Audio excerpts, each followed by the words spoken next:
32వ పాఠం. మర్నాడు మేము పందెంలో పాల్గొని లాంచ్ చేయాల్సిన సమయానికి నేను టేకాఫ్ చేసే నా సెయిల్ ప్లేన్ నెంబరు 23గా మారింది. ఆఖరి నుండి రెండోదిగా రెక్కలలో పూర్తిగా నింపబడిన నీటి సంచులు, ముందు రక్షణ కిట్ కొనాపి మార్కు చేయబడింది. టర్న్ పాయింట్ కెమెరాలు పరిశీలింపబడ్డాయి. లెస్లీ నా చేతికి మ్యాప్లు, రేడియో కోడ్లు అందించింది. ముద్దు పెట్టుకుంది, నన్ను గుడ్ లక్ చెప్పింది. కొనాపీని క్రిందికి దించేందుకు వదులు చేసింది. నేను దాన్ని లోపల నుండి లాక్ చేశాను. నేను కాంటార్డ్ పైలట్ సీటులో చేరగిలబడ్డాను. విమానపు కంట్రోల్ను చెక్ చేశాను. ఓకే అని తల ఊపాను. గాలిలో ఆమెకు ఆఖరి ముద్దును అందించాను. రాడర్ పెడల్స్ను ప్రక్కలకు నొక్కాను. అటు ఇటు. మనం వెళ్దాం టోప్లేన్, మనం వెళ్దాం. ప్రతి లాంచ్ వేరుగా ఉంటుంది. అయితే ప్రతి ఒక్కరూ అదే ఎయిర్క్రాఫ్ట్ క్యారియర్ కాటాపుల్ట్ లాంచ్ని నిదానంగా కదిలిస్తారు. ఒక పెద్ద రుద్దుకున్న శబ్దము, ఇంకా గర్జన శబ్దము టోప్లేన్ బయట ముందు దాని టోప్లేన్ నుండి వచ్చింది. మేము ముందుకు కొన్ని ఫీట్లు పాకుతూ వెళ్ళాము. తర్వాత వేగంగా, ఇంకా వేగము ఎయిరో రన్స్కి శక్తినిస్తోంది. రాడార్ ఎలివేటర్లకి. ఇంకా ఇప్పుడు మేము నేలకు ఒక అడుగు పైకి లేపాం. ఇంకా ఆగాం. ఆ టోప్లేను దాని టేకాఫ్ను పూర్తి చేసుకుని పైకి ఎగిరేందుకు మొదలుపెట్టే వరకు. లెస్లీ ఈరోజు ఉదయం తుంటరితనాన్ని ప్రదర్శించింది. ఔదార్యంతో నన్ను చల్లబరిచింది. ఐస్ వాటర్తో నేను ఊహించినంతగా ఆమె చాలా ఆనందంగా ఉంది. అలాగే నేను కూడా. ఎంత చక్కగా ప్రదర్శితమైనది. ఆమెను విడిచిపెట్టడాన్ని పట్టుదలగా చేసినట్లయితే అది ఎంతటి తప్పిదం జరిగేదో.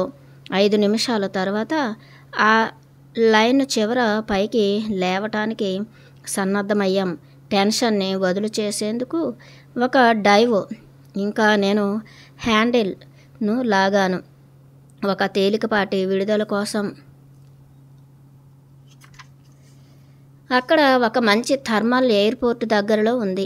అది సెయిల్ ప్లేన్తో నిండుగా ఉంది. నేను కాక్పిట్లోని వేడికి వణికిపోయాను. ఒక సెయిల్ ప్లేన్ల తుపాను అది. కానీ నేను దగ్గర ఆఖరవాడిని. ఇంకా రోజంతా పైకి లేచేందుకు, చూడటానికి గడిపేందుకు లేదు. నేను కర్రపైనున్న అల్లం లాగున్నాను. జాగ్రత్తగా చుట్టూ చూశాను. నేను అనుకున్నాను గమనించాలని. బిగుతైన మలుపు, వేగవంతమైన మలుపు. నేను లిఫ్ట్ అంచుకు చేరాను. ఒక ఎక్స్ప్రెస్ ఎలివేటరు మార్గంలో పైకి లేచాను. 500 ఫీట్లు నిమిషానికి 700 చుట్టూ చూశాను. నా మెడ నొప్పెడుతోంది. కుడికి ఎడమకు చూడటం, లెక్కించడం వల్ల ఒక స్వేజర్ నా క్రింద జారిపోయింది. కష్టంగా తిరుగుతోంది. ఆమె సరిగానే చెప్పింది. నేను సమస్యలను సృష్టించుకుంటాను. మేము మా చెడు కాలాలను కూడా అనుభవించాం. అయితే అందరూ అనుభవించారా? మంచి కాలాలు ప్రకాశవంతంగా ఉంటాయి. అవి కేవలం చూద్దాం. ఆ సిరిస్ పైన చాలా బిగుతుగా దాని మలుపును చాలా ఏటవాలుగా చెప్తోంది. ఆ సైరన్ పైన చాలా బిగుతుగా దాని మలుపును ఏటవాలుగా చెప్తోంది. నా వైపుగా 30 ఫీట్ల దూరంలో మునిగింది. దాని రెక్క ఒక పెద్ద రంపంలా నా తలపైకి రాబోతోంది. నేను నా స్టిక్కును ముందుకు జరిపాను. క్రిందికి దిగిపోయాను. అదే సమయంలో గ్లైడర్ను క్రిందకు దింపాను, తప్పించుకునే ప్రయత్నంగా. అలాగా విమానం నడిపించేది. నేను ఉక్కిరిబిక్కిరయ్యాను. నాకు దూరంగా చాలా ఖాళీ చూసుకో. నేను మళ్ళీ ఆ గ్లైడర్ల తుఫానులోకి తూగాను. పైన కేంద్రంలోకి చూశాను. 6 మైలు వరకు విమానాన్ని పైకి ఎగరవేయవచ్చు. ఎక్కువ మంది పైలట్లు లేరు. నేను అనుకున్నాను. ఎప్పుడూ చూడలేదు ఇలాంటి సంఘటనను. ఆ క్షణంలో నేను చూశాను ఒక ఊహించని సంఘటన. పై మార్గంలో అదొక సెయిల్ ప్లేన్ నుండి తిరుగుతోంది. మిగిలిన అన్ని ప్లేన్లు చుట్టూ ఉన్నాయి. అదొక్కటే మధ్యలో ఉంది. నేను చూశాను. ఇంకా నమ్మలేకపోయాను. ఎంత మూర్ఖత్వం! ప్రమాదకరమైన విషయం. సుడి తిరగటం ఎన్నో ఇతర ప్లేన్ల మధ్యలో. నేను సూర్యకాంతికి ప్రక్క నుండి చూశాను. ఆకతాయితనంగా ఆ గ్లైడర్ నుండి తిరగటం లేదు. ఆ గ్లైడర్ సుడి తిరగటం లేదు. అది సుడి తిరగటానికి కారణం దాని ఒక రెక్క విరిగిపోయింది. చూడు, ఒక ప్లేన్ సుడి తిరగటం లేదు. 2 2 సెయిల్ ప్లేన్లు వాటి అదుపులను కోల్పోయి అలా తిరుగుతూ సూటిగా నా కాక్పిట్ వైపుగా దూసుకు వస్తున్నాయి. నేను నా స్టిక్కర్ను లెఫ్ట్కి లాగి ఎడమ రాడార్ను బాగా నొక్కి ఇంకా వదిలేశాను. ఆ క్రింది నుండి జారిపోయాను. నా కుడి రెక్క వెనకగా పైనుండి తుడిచిపెట్టుకుంటూ పోయాయి. విరిగిపోయిన 2 సెయిల్ ప్లేన్లు, వాటి విరిగిన ముక్కలు మేఘంలా అలుముకున్నాయి. మందకోడి వాతావరణం నుండి త్రిప్పుతూ వాటిని క్రిందికి చేరుస్తోంది. కొంతసేపటికి రేడియోలో అరుపులు వినిపించాయి. మిడ్ ఎయిర్, అక్కడ ఉన్న mid air, bail out, bail out. ఎంత మంచిని సాధ్యం చేస్తుందని నేను అనుకున్నాను. వారికి ఆ రేడియో బెయిల్ అవుట్ చెప్పటం, మీ విమానం ముక్కలు చెక్కలుగా అయిపోతున్నప్పుడు మనసుకు గబాల్న తోచదు. పారాచ్యూట్ ఉంటుంది, అది వస్తుంది అని. ఒక గాలిలోని మేఘంలో మధ్యన గ్లైడర్ పార్ట్స్లో ఒక మనిషి శరీరం ఉంది, వణికిపోతూ. అలా చాలాసేపు పడి ఉంది. తర్వాత నైలాన్ దాని వెనక విప్పుకుంది గాలిలోకి. అతడు బ్రతికే ఉన్నాడు. అతడు రిప్ కార్డు లాగాడు. మంచి పని చేశాడు ఫెల్లా. ఆ పారాచ్యూట్ తెరుచుకుంది. ఇంకా నిశ్శబ్దంగా రాళ్ల వైపుగా తీసుకుపోయింది. అక్కడ 2 పారాచ్యూట్లు ఉన్నాయి. రేడియో పలికింది. Contest ground. అక్కడ 2 పారాచ్యూట్లు ఉత్తరాన 3 మైళ్ళ దూరంగా పోతున్నాయి. మీరక్కడకు జీపు పంపగలరా? నేను 2వ పారాచ్యూట్ చూడలేదు. ఒక్కటి చూస్తుండగానే కొలాప్స్ అయినట్లున్న పైలట్ నేలను తాకటం చూశాను. ఇప్పటికీ విరిగి ముక్కలైన గ్లైడర్ ముక్కలు గాలిలో ఎగురుతున్నాయి. ఒక విభాగం సగం రెక్కతో కలిసి ఉంది. రౌండ్గా మెల్లగా తిరుగుతూనే ఉంది. నేను ఎప్పుడూ చూడలేదు. మిడ్ ఎయిర్లో ఢీకొనటాన్ని. దూరాన అది నిదానంగా నిశ్శబ్దంగానూ ఉంది. అది ఒక విసుగు చెందిన పైలట్ కనిపెట్టిన కొత్త ఆట కావచ్చు. విమానాన్ని మెరిపిస్తూ క్రిందికి చేర్చటం తునకలుగా చేసి ఏ పైలట్ కూడా, తమాషా కూడా విమానాన్ని ముక్కలు చేసే ఆటను ఆడడు.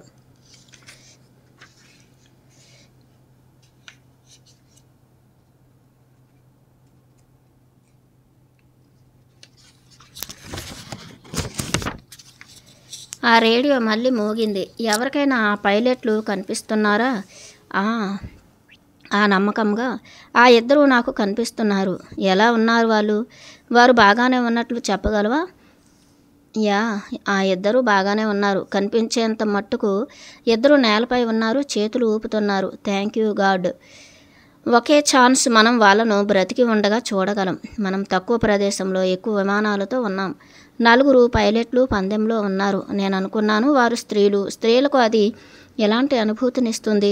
ఇక్కడ ఎగిరి ఇంకా చాపులుగా పిలుచుకోబడటం.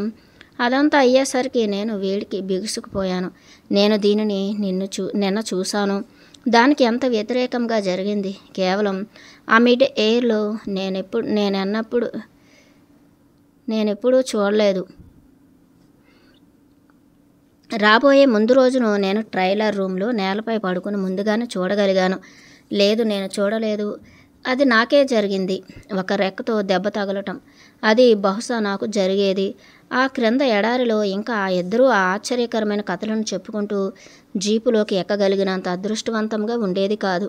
లెస్లీని రాత్రి నేను విడిచిపెట్టినట్లయితే అందువల్ల ఈరోజు నేను విచారంగానూ అలసటతోనూ ఉండేవాడిని.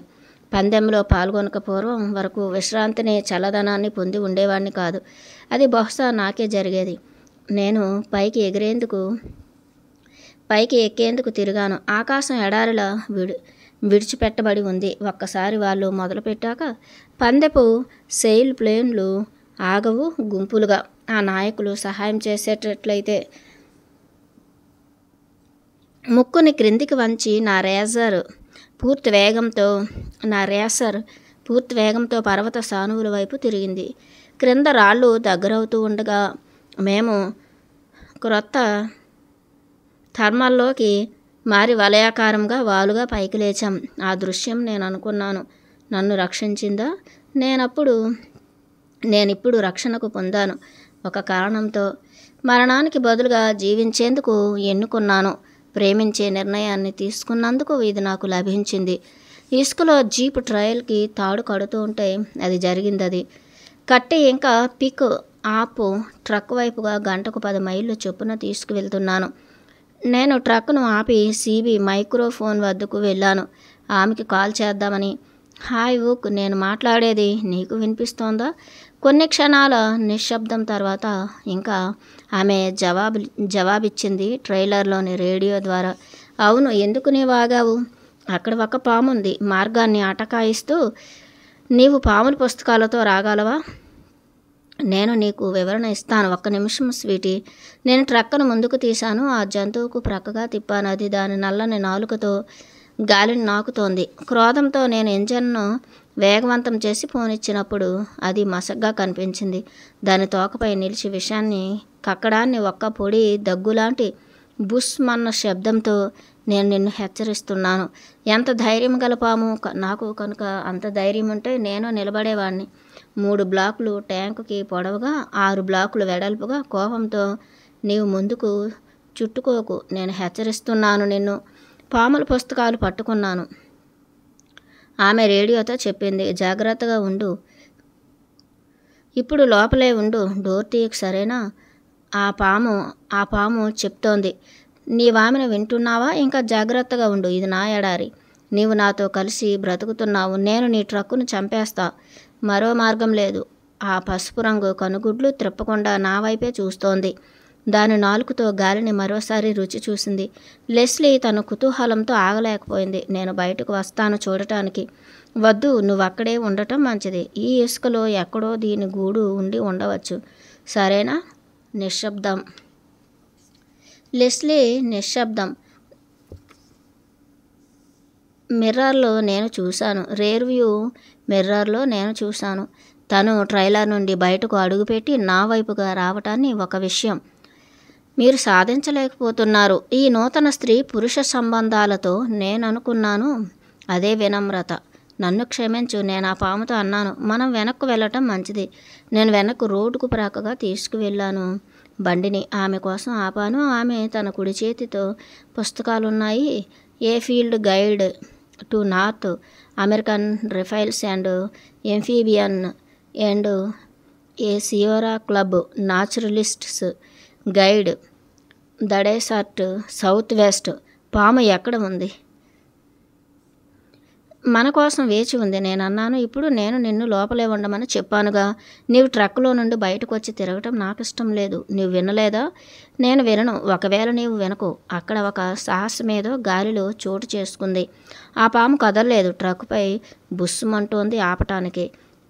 వెనక్కి వెళ్తే మళ్ళీ మంచిదే. అది నువ్వెంత వెనక్కి వెళ్ళగలిగితే ఇంతకు ముందు కంటే ఒక్క అంగుళం కూడా ముందుకు వెళ్ళేందుకు లేదు. లెస్లీ నా మీదుగా వంగింది దాన్ని చూసేందుకు. ఎంత చురుకుదనం, ఇంకా ఎంత ఆదరపూర్వకత్వం. హలో స్నేకీ, ఎలా ఉన్నావు నువ్వు ఈరోజు? సమాధానం లేదు. ఏమంటారు మీరు? ఒక ప్రమాదకరమైన భయంకరమైన ఎడారిలో ఒక విషసర్పము, ఇంకా తీయని అందమైన స్త్రీ గొంతు ఒక పామును అలాంటి ప్రశ్నకు అడుగుతూ ఉంటే ఎలా ఉన్నావు నువ్వు ఈరోజు? నీకు తెలియదు కదా ఏమి చెప్పాలో. మీరు కళ్ళార్పుతారంతే, కానీ మీరు ఏం చెప్పరు కదా. లెస్లీ వెనకాల కూర్చుని మొదటి పుస్తకం తెరిచింది. అది ఏ రంగులో ఉంది చెప్పగలవా? ఓకే, నేను అన్నాను. అతను గ్రీన్గా, ఇసుక రంగుతో మాసిపోయిన వెలిసిన ఆలివ్ రంగు, నలుపు జెల్లీ బీన్స్ ఓవెల్స్ అతని శరీరం వెనక ఉన్నాయి. నిండు ఆలివ్ రంగు లోపల జెల్లీ బీన్స్ రంగుది. వాటి చుట్టూ దాదాపు తెలుపుంది రంగు ఆ మచ్చల చుట్టూ ఉంది. అతను విశాలమైన త్రికోణాకారపు సమతలమైన తల కలిగి ఉన్నాడు. ముక్కు షార్ప్గా ఉంది. పేజీలు తిప్పింది. నాకు ఇక్కడ కొన్ని కష్టతరమైన కస్టమర్లున్నారు ఆమె అంది. ఎంత పొడవుంది ఆమె? నేను నవ్వాను. మా ఇద్దరిలో ఒకరం సమ్మోహనంగా మారిపోయాం. ఆ రోజుల్లో రెండోవారు సరిచేసేవారు.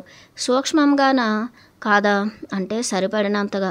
ఆమె సూక్ష్మంగా ఉంది. ఆమె చిన్న పాపేం కాదు, నేను అన్నాను. ఆమె కానీ మొత్తం విప్పుకుంటే 4 ఫీట్ల దాకా ఉండవచ్చు బహుశా.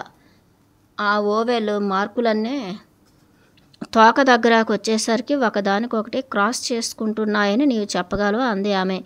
ఏమో మరి, లేదు. తెలుపు నలుపు గీతలు తోక చుట్టూ ఉన్నాయి. తక్కువ నలుపు ఎక్కువ తెలుపు, నేను అన్నాను. ఆ పాము చుట్ట విప్పుకుంది. కదిలి రోడ్డు పక్కనున్న పొదవైపుగా వెళ్ళింది. నేను ఎక్సలరేటర్ను పట్టుకున్నాను ఇంజన్ రేస్ చేసేందుకు. ఇంకా వెంటనే ఆమె చుట్టుకుంది. మళ్ళీ కళ్ళు మెరుస్తున్నాయి. తోక కనబడటంలా. నేను హెచ్చరిస్తున్నాను, ఇంకా నేను మభ్యపడను.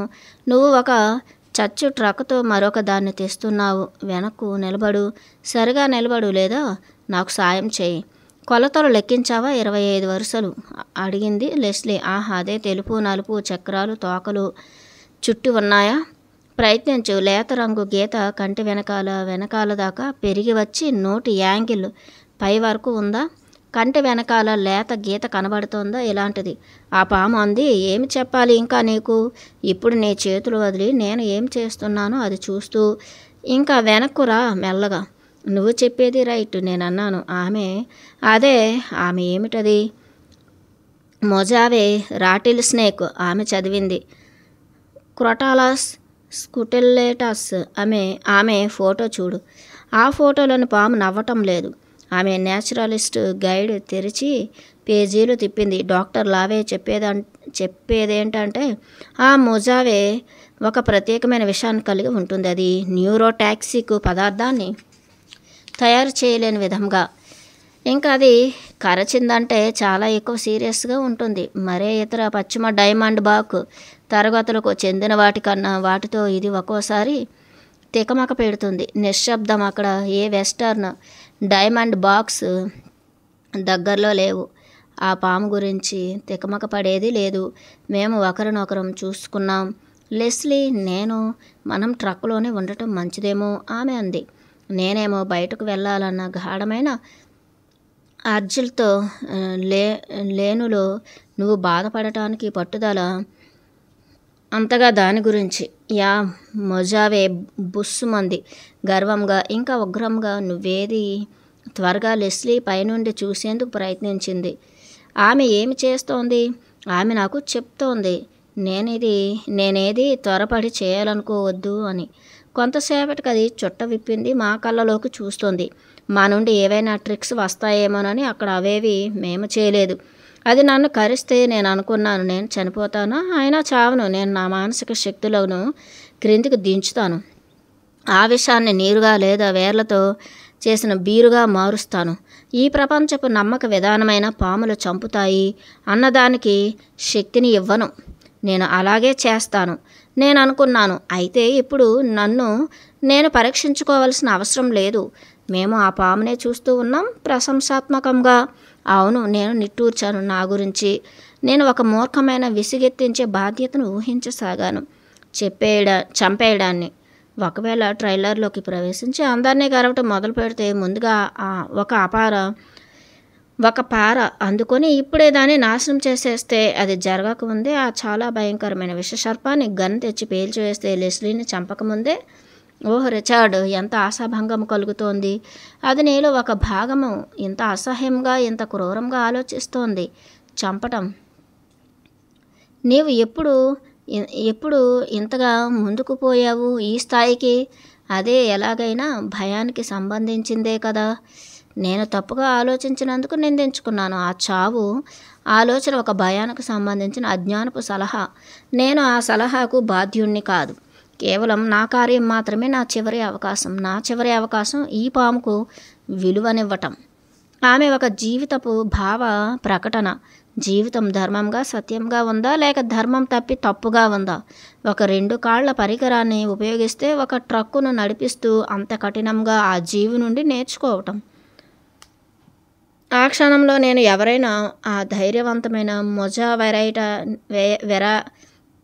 మొజావైరాటిల్ స్నేకుపై దండయాత్ర చేసేందుకు ప్రయత్నిస్తే నేను వారిపై ఆయుధాన్ని విసిరేందుకు సిద్ధంగా ఉన్నాను. మనం దానికోసం రేడియోలో కొంతసేపు సంగీతాన్ని వినిపిద్దాం లెస్లీ అంటూ స్విచ్ ఆన్ చేసి ఒక క్లాసికల్ మ్యూజిక్ స్టేషన్ను పెట్టింది. మధ్యలో ఎక్కడో రాచుమానిన విశ్వవిధి. ఇంకా దానికి ఎంతగా వాల్యూమ్ రాగలదో అంతగానూ సౌండ్ పెట్టింది. పాములు చాలా బాగా వింటాయంటారు ఆమె వివరించింది. కొంతసేపటికి ఆ విషసర్పం కరిగిపోయింది. ఇంకా ప్రశాంతంగా మారింది. ఒక్క చుట్ట మాత్రమే చుట్టుకుంది. మరి కొద్ది నిమిషాలను ఆమె మా వైపుగా గాలిని తాకింది. ఆఖరుగా బాగా చేశారు. మీరు మీ పరీక్షను విజయవంతంగా అధిగమించారు. అభినందనలు. మీ సంగీతం చాలా బిగ్గరగా ఉంది. అది వెళ్ళిపోతోంది. ఊక్ చూసావా? Good bye.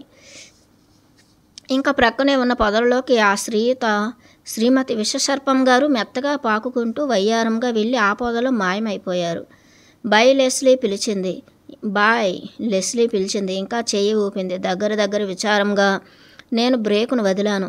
ట్రైలర్ వద్దకు తిరిగి తీసుకువెళ్ళాను నా ప్రియమైన ప్రయాణికురాలిని ఇంకా ఆ పాముల పుస్తకాలను దించటానికి. ఏమి ఆలోచిస్తున్నావు? నేనన్నాను. మనం ఆమె చెప్పిన ప్రతి విషయాన్ని ఊహించగలమా? ఆమె ఒక నడుస్తున్న దేవతగా ఆలోచిస్తే ఒక పాము రూపంలోకి వచ్చి మనం మన భయం పైన ఎలాంటి అదుపును కలిగి ఉన్నామో పరీక్షించిందేమో. చంపుతారా, చంపకుండా ఉంటారా అని. ఒక దేవత ఒక పాము రూపంలో ఆ రోడ్లో మనపై పరీక్ష జరిపిందేమో. నేను కాదని చెప్పాలనుకోవటం లేదు, లెస్లీ అంది. కానీ అలా కాని పక్షంలో ఇక నుండి మనం ట్రైలర్ నుండి బయటకు వచ్చేప్పుడు ఆమెను ఆశ్చర్యపరచకుండా ఉండేందుకు చాలా పెద్ద శబ్దం చేయాలి, సరేనా?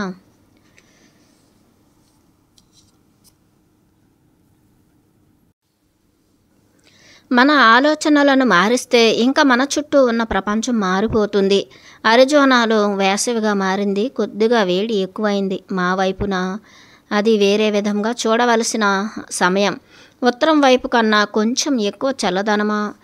నెవడా ఎలా ఉందో ట్రైలర్ను, సెయిల్ ప్లేన్ను నెవడాకు తీసుకువెళ్తే అది చాలా చల్లదనం తప్పకుండా ఎక్కువే. బయట 115 డిగ్రీలకు బదులుగా 110 డిగ్రీలు. చిన్న పర్వతానికి బదులుగా పెద్దది హారిజన్పై.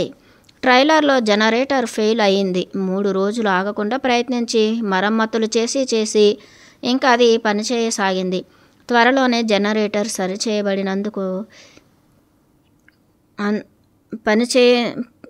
సరిచేయబడిందనుకుంటూ ఉండగానే నీళ్ల వంపులు ఫెయిల్ అయ్యాయి. అదృష్టవశాత్తు నీళ్లు లేకుండా జీవించాల్సిన ఆ పరిస్థితిలో ఆ 1000 ఎకరాల ఇసుక ఎడారి మధ్యలో జంతువుల ఎముకలు మాకు సాయం చేశాయి. పంపులను తిరిగి బాగు చేసేందుకు జేబులు కత్తితో ఇంకా బోర్డుతో. మేము నీళ్లు ఉత్తరాల కోసం 60 మైళ్ళ వెనక్కు వెళ్ళి వచ్చాక ఆమె కిచెన్లో నిలబడి లాస్ ఏంజల్స్ నుండి వచ్చిన ఉత్తరాలను పెద్దగా చదువుతోంది. ఎడారిలో నివసించడం మా ఇంద్రియాలు మారిపోయాయి. మెగాలోపోలిస్ పెరిగిపోయింది. చాలా అబద్ధంగా అది మాకు కష్టంగా అది అలాగే ఉందని ఊహించటం. పట్టణాల్లో నివసించే ప్రజలంతగా ఉంది అనటం. ఆ ఉత్తరం మాకు దాన్ని గుర్తు చేసింది. డియర్ రిచర్డ్, నేను ఈ విషయాన్ని చెప్పవలసి వస్తున్నందుకు బాధపడుతున్నాను. అది IRS వాళ్ళు నీ వస్తావన్న ఆఫర్ను తోసిపుచ్చింది. IRS వాళ్ళు నీవిస్తానన్న ఆఫర్ను తోసిపుచ్చింది. ఇంకా అది $1 మిలియన్ ఒకేసారి కట్టమని కోరుతోంది. నీకు తెలుసు కదా, అది నీ ఆస్తులన్నిటిపైన ఎప్పుడు కోరుకుంటే అప్పుడు సీజ్ చేసే అధికారాన్ని కలిగి ఉందని. మనం ఎంత త్వరగా వీలైతే అంత త్వరగా ఒకసారి మంచిదని నా సూచన. విశ్వసనీయతతో జాన్ను కలుసుకోవటం. మార్క్వర్ట్. ఎందుకు వాళ్ళు మన ఆఫర్ని తోసిపుచ్చారు? నేనన్నాను. నేను వాళ్ళకు మొత్తం కడతానని చెప్పాను కదా.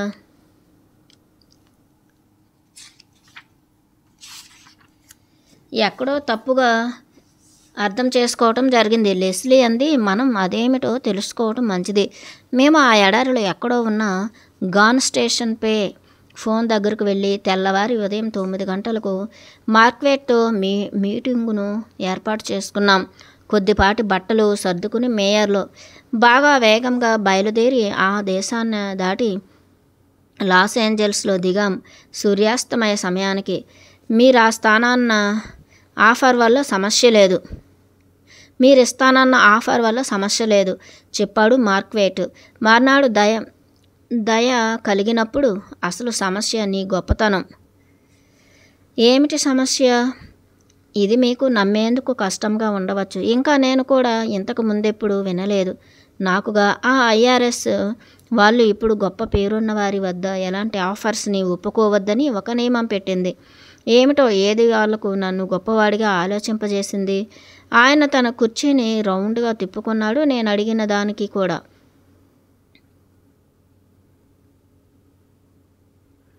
ఆ ఏజెంట్ చెప్పాడు నాకు. అతడు తన ఆఫీసు కారిడార్లో నుండి బయటకు వెళ్ళి తను ప్రశ్నించాడు, మీరు ఎవరైనా రిచర్డ్ బాక్ను ఎరుగుదురా అని, అతని పేరు విన్నారా అని. వారిలో చాలామంది తెలుసు అన్నారు, కొంతమంది తెలియదన్నారు. ఆ గదిలో మొత్తం నిశ్శబ్దం ఆవరించింది. నేనైతే నమ్మలేకపోయాను. నేనేమి వింటున్నానో. ఆఖరికి లెస్లీ మాట్లాడింది. నన్ను దీనిని సూటిగా తీసుకొనియండి. ఆ ఇంటర్నల్ రెవెన్యూ సర్వీస్ రిచర్డ్ ఆఫర్ను ఒప్పుకోవటం లేదు. ఎందుకంటే ఆ హాల్వేలో ఉన్న ప్రజలు అతన్ని ఎరుగుదురు కనుక. మీరు దీన్ని నిజంగానే చెప్తున్నారు కదా? ఆ అటార్నీ అతని చేతులు ఎత్తేశాడు అసహాయంగా. దాన్ని మార్చాలంటే ఏం చేయాలో తెలియక. వారు ఒక్కటేసారిగా మొత్తాన్ని కట్టించేందుకే ఒప్పుకుంటారు. వారు ఒక గొప్ప వ్యక్తి నుండి ఎక్కువ కాలంలో కట్టేందుకు ఒప్పుకోవటం లేదు.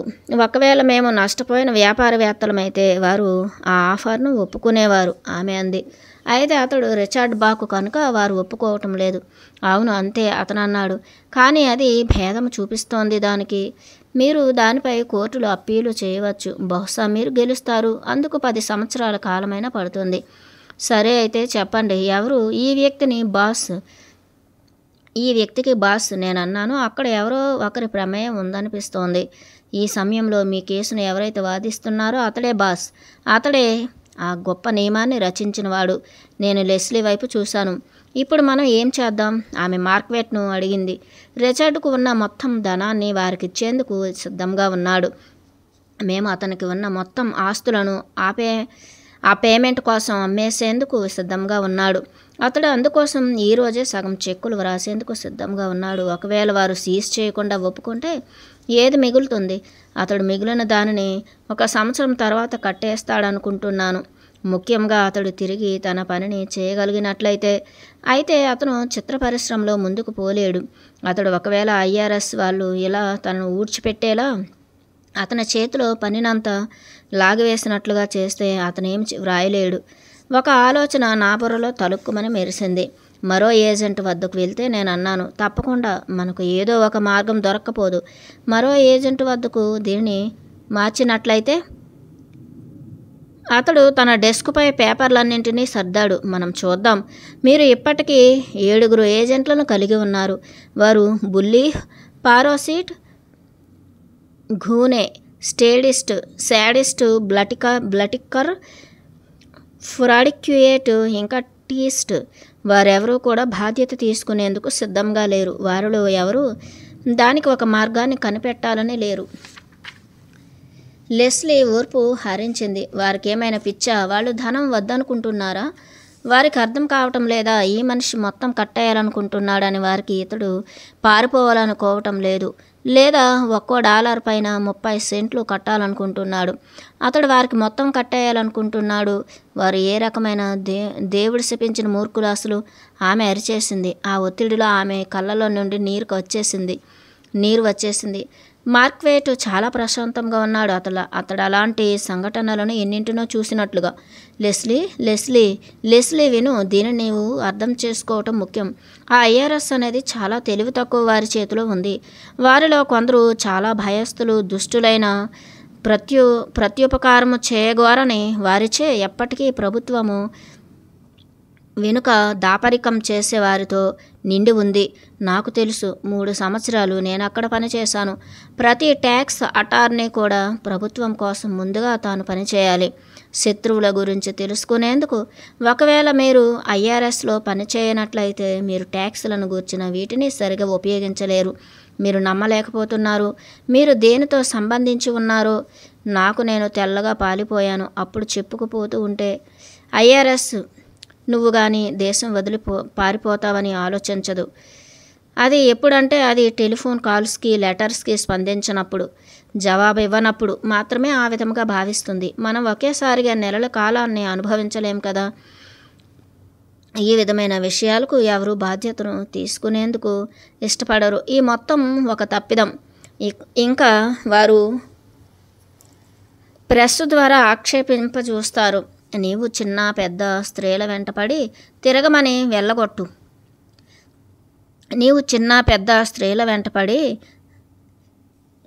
తిరగమని వెళ్ళగొట్టు. అయితే నీవు రిచర్డ్ బాక్ని సకాలంలో ధనం కట్టకుండా చూడు. వెంటనే వారెందుకు ఆస్తులను జప్తు చేయరు? ఇప్పుడే నాకున్న మొత్తాన్ని తీసుకోవచ్చు కదా. అదే తప్పుగా ఉంటుంది కూడా. రిచర్డ్ బాక్ తనను వదిలినట్లయితే మొత్తాన్ని కట్టేస్తానని మాట ఇచ్చాడు కదా. అయితే మీరు జప్తు చేశారు. ఇంకా అతని ఆస్తే మొత్తం మీకు బాకీ పడిన దానిలో సగం కూడా లేదు. మీరు చూడలేదా? తప్పుడు నిర్ణయం తీసుకోవటం కంటే అసలు నిర్ణయమే తీసుకోకపోవటం ఎంత మంచిదో కదా. అంటే మనం అందుకు ఎంతమంది ఏజెంట్ల ద్వారా వెళ్తాం అతను అన్నాడు. ప్రతి కొత్త ఏజెంటు ఒక వేడి బంగాళాదుంపను గాలిలోకి విసురుతుంటాడు. దానిని మరలా మనం మార్చే వరకు లేదా అప్పుడే ఒక ఏజెంట్ కూడా కలిసి రాడు. వారు ముందుగా విషయాన్ని అవగతం చేసుకుని దాంతో పనిచేసేందుకు అన్నాడు. అయితే తప్పకుండా చివరికి లెస్లీ అంది ఆ స్థానిక డైరెక్టరు. ఒకవేళ మనం అతని దగ్గరకు వెళ్తే మార్క్వేట్ తల ఊపాడు. నేను అతనితో కలిసి పనిచేశాను. నేను అతన్ని మొదటే పిలిచాను, చివరికి వదిలేశాను. అతను ఏమీ మినహాయింపులు చెప్పడు. మామూలు విధానంలోనే నీవు కదులుతుండాలి.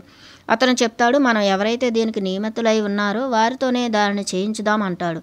ఇంకా తర్వాత మరొకరితో ఇంకొక మరొకరితో అలా. లెస్లీ సమస్యను చదరంగంలో పావులు కదిపినట్లుగా దండయాత్ర చేసింది. వారు అతనిచ్చిన ఆఫీసును ఒప్పుకోవడం లేదు. అతను ఒకేసారి $1 మిలియన్ కట్టలేనప్పటికీ వారు కానీ జప్తు చేస్తే అతడు పని చేయలేడు. ఒకవేళ వారు నిర్ణయం తీసుకోకున్నా అతను పని చేయలేకున్నాడు. ఎందుకంటే వారు బహుశా రేపే వస్తారో ఎప్పుడు వస్తారో జప్తు చేసేందుకు. అప్పుడు లేడు. ఆ మిగిలిన దానిని కట్టనో లేడు. ఇప్పటికే మేము దాదాపుగా 1 సంవత్సరం నుండి పని పాట లేక ఉన్నాం. ప్రపంచం అంతమైపోయే వరకు ఇది ఇలాగే నడుస్తూనే ఉంటుందా? మొట్టమొదటిసారిగా అటార్నీ మా సమావేశంలో ప్రకాశవంతంగా కనిపించాడు. ఒక మార్గంలో కాలం రిచర్డ్ ప్రక్కన ఉంది. ఒకవేళ 3 సంవత్సరాల వరకు ఎలాంటి మార్గాన్ని కనుగొనలేకపోయినట్లయితే అతనికి ఒక యోగ్యత లభిస్తుంది. అదేంటంటే అతడు దివాలా తీసినట్లుగా లెక్కించి కేసు కొట్టివేయబడుతుంది. నాకు మేడ్ హాటర్తో ఒక టీ తాగుతున్నట్లు అనిపించింది. అయితే నేను విచ్చుకుపోతే, సంబంధంలో లేకుంటే వారు కట్టించుకోలేరు కదా. వారికి అది తెలియదా?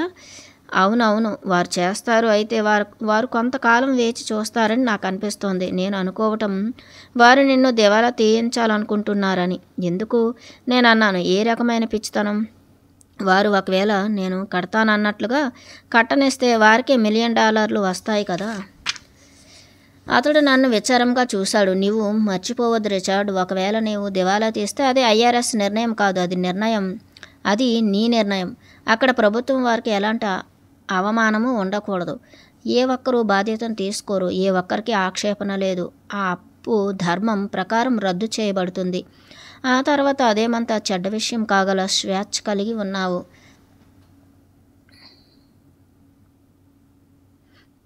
నీవు ప్రపంచ యాత్రకు ఎందుకు పోకూడదు?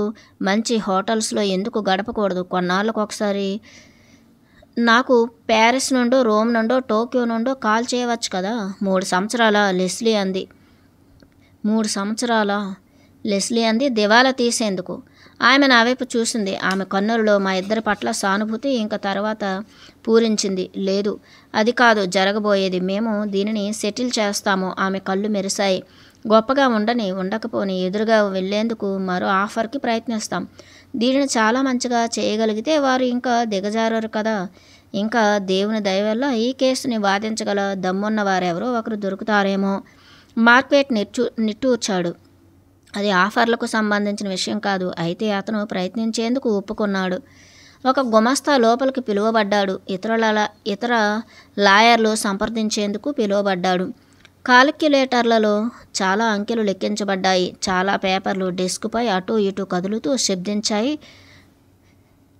ఉష్ అంటూ చాలా ఉపాయాలు పన్నుగడలు తోసివేయబడ్డాయి. రేపటి ఉదయానికల్లా మేము ఒక కొత్త వ్యక్తిని వినియోగించుకోవాలని మేము వెతికినట్లుగా ప్రభుత్వము చేత క్రిందికి జార్చబడని ప్రమాదరహిత ఆఫర్ని వెతికేంత వరకు వారి పని చేసుకుంటూ ఉంటే నేను కిటికీ నుండి ఆకాశాన్ని చూస్తూ నిలబడ్డాను. నేను పగిలి ముక్కలైన విమానంలోని పైలట్ల నేను ఆ పగిలి మొక్కలయ్యేందుకు కారణమైన దానివల్ల భయపడకుండా మేమందులో నుండి నడిచి వెళ్ళిపోయాం.